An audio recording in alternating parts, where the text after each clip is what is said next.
ऐसा होता है महाप्रलय। सब कुछ नष्ट कर देती हूं मैं।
कल्पांत होता है तब महाकाली और महाकाल महातांडव कर, महाप्रलय कर, संपूर्ण संसार का, समस्त प्राणी जनों का, देवताओं का, ब्रह्मदेव का, नारायण का, ग्रह नक्षत्रों, तारों और सूर्य का, सभी का नाश कर समस्त संसार को शून्य में परिवर्तित कर देते हैं।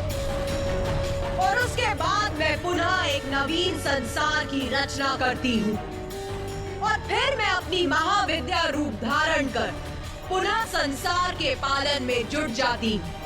और ये प्रक्रिया संसार के अनंत क्रम तक निरंतर चलती रहती है।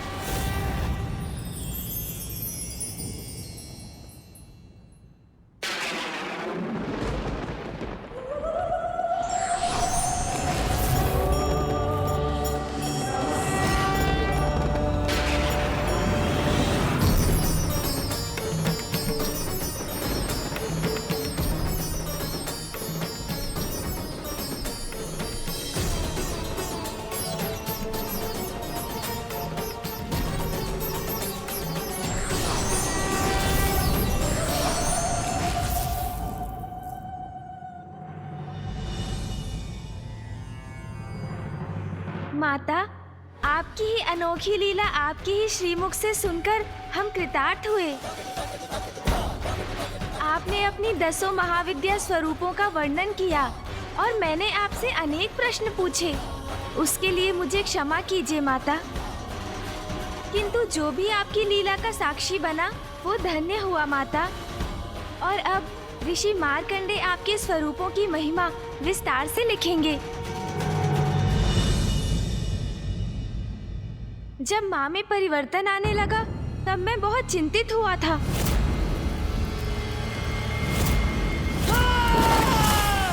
किंतु अब मुझे ज्ञात हो गया कि उसके पीछे कितना बड़ा कारण निहित था।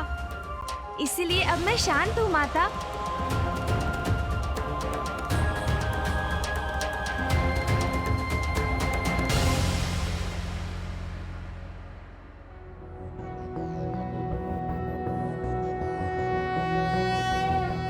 रक्ताब्धिपोतारुण पद्म संस्थानां पाशां कुशेश्वा सशरासि बाणां शूलं कपालं ददतिं कराब्जैरक्तां त्रिनेत्रां प्रणमामि देवी।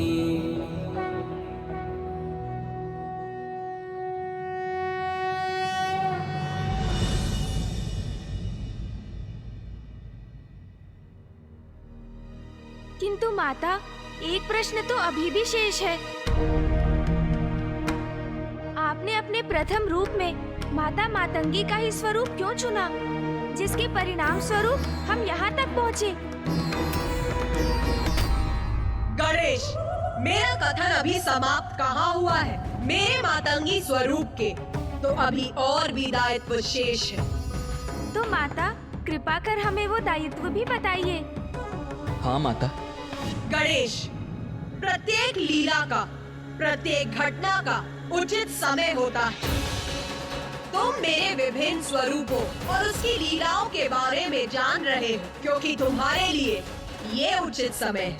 किंतु यदि मैं अभी भी सब कुछ उजागर नहीं कर रही, तो उसका भी एक कारण है। देवी मातंगी के अन्य दायित्वों के विषय में तुम्हें अवश्य ज्ञात होगा गणेश, किंतु उचित समय आने पर। स्मरण रखना गणेश, मेरी लीला अभी संपन्न नहीं हुई है, वो अभी भी शेष है।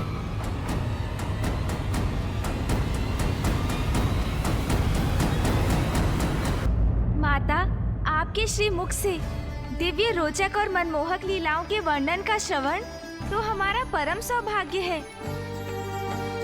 हम सभी की तो यही इच्छा है कि आप हमें इसी प्रकार अपनी कथा सुनाकर हमें कृतार्थ करती रहें और हमें सदैव ये आनंद प्राप्त होता रहे। सत्य है, माँ की कथा तो अपार आनंद का स्रोत है। तो सुनो पुत्र, मैं ही अपनी महाविद्या स्वरूपों को धारण कर अपनी लीला से संसार का सृजन, पालन और संहार करती हूँ। ये तो तुम्हें ज्ञात हो ही गया होगा। और ये भी सत्य है कि मेरे भिन्न स्वरूपों के रहस्य और कथा जानने हेतु आप सभी यहाँ एकत्रित हैं। मैंने ही पुत्र मार्कंडे को मार्कंडे पुराण की रचना हेतु यहाँ बुलाया है। और मेरी ही इच्छा से ऋषि दुर्वासा का कैलाश पर आगमन हुआ, ताकि उनका क्रोध मेरे मातंगी रूप के प्रकट होने का कारण बने। अपने भक्तों के प्रति आपका यह कैसा अनुचित व्यवहार है महादेव? यदि ऐसा है तो आप किसी निर्जन स्थान पर वास क्यों नहीं करते, जहां निर्विघ्न आप एक दूसरे में रमे रह सके?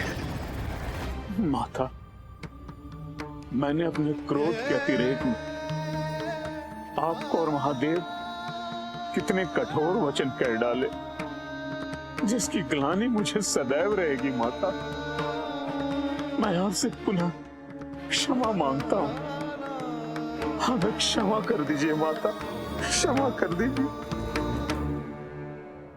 किंतु ऋषिवर, आपका ये कथन कि आपका क्रोध सदैव संसार की भलाई का कारण बनता है, सर्वथा सत्य था और इस बार भी ऐसा ही हुआ।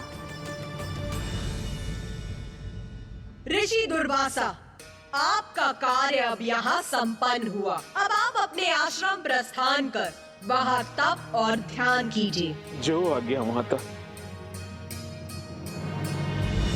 ब्रह्मदेव, नारायण, देवगण, आप भी अपने लोक लौटकर वहाँ की शोभा बढ़ाइए। जय माता श्री महाकाली।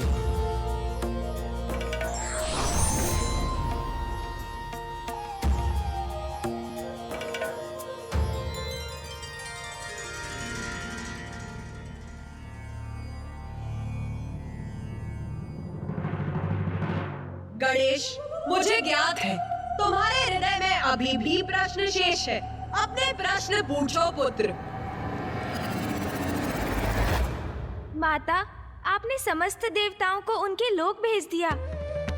ऋषि दुर्वासा को भी उनके आश्रम लौटने का आदेश दिया, किंतु ऋषि मार्कंडे अभी भी यही है, और जिसका कारण मुझे ज्ञात है। माता,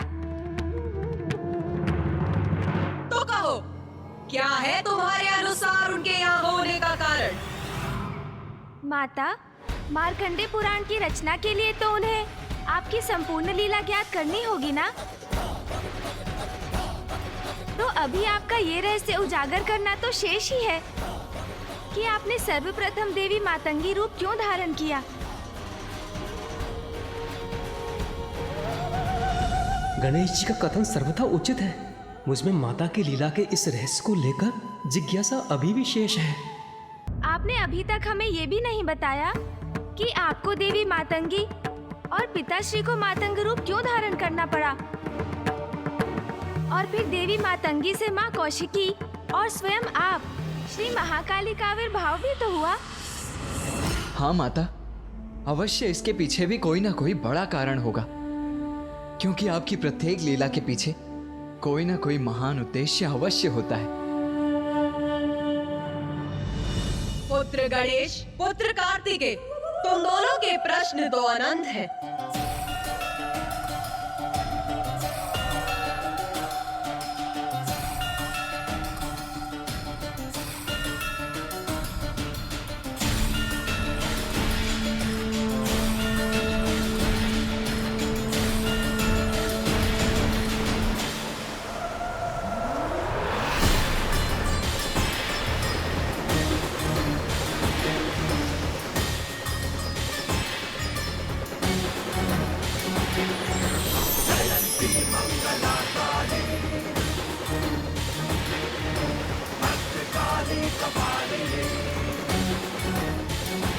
हमारे प्रश्न अनंत हैं, क्योंकि माता की लीला अनंत है।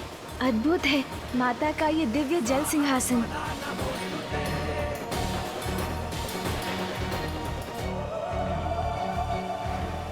पुत्र गणेश, यहाँ आओ, मेरे निकट आओ पुत्र। जी माता।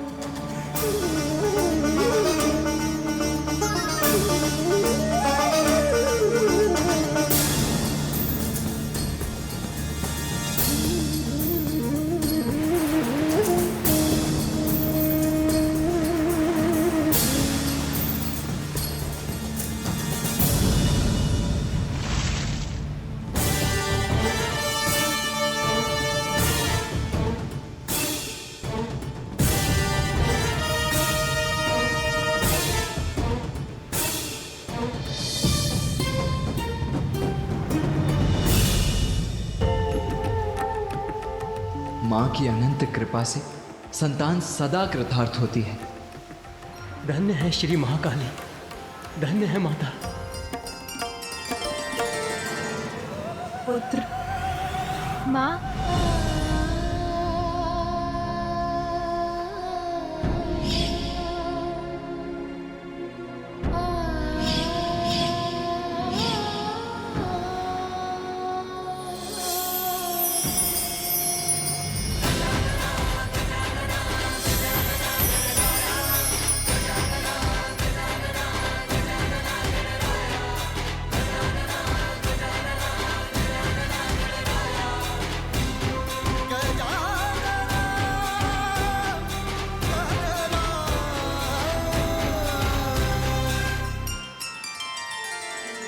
पुत्र गणेश, मुझे ज्ञात है तुम दोनों के लिए ये अत्यंत कठिन अनुभव रहा,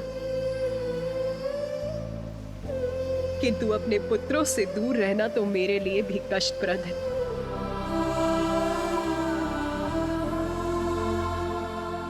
माता कितनी भी कठोर क्यों न प्रतीत हो, किंतु उनका हृदय संतान के प्रति कोमलता से ही भरा होता है। माँ, आप कैलाश कब लौटेंगी?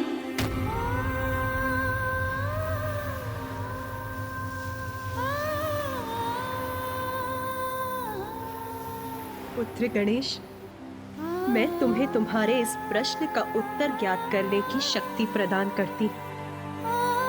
ये क्या कह रही है माँ? तो क्या वो अभी कैलाश नहीं लौटेंगी? तुम्हारे सभी शेष प्रश्नों के उत्तर मेरे इस स्पर्श में निहित है पुत्र। पुत्र गणेश, तुम अपने नेत्र बंद करो।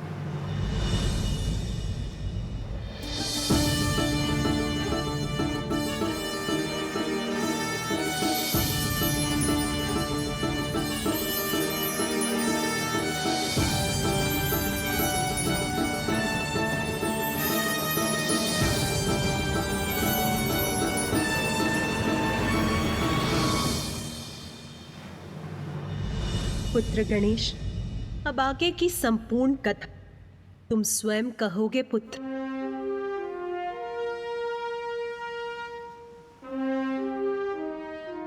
आगे की कथा का समस्त ज्ञान मैंने तुम्हें प्रदान किया पुत्र।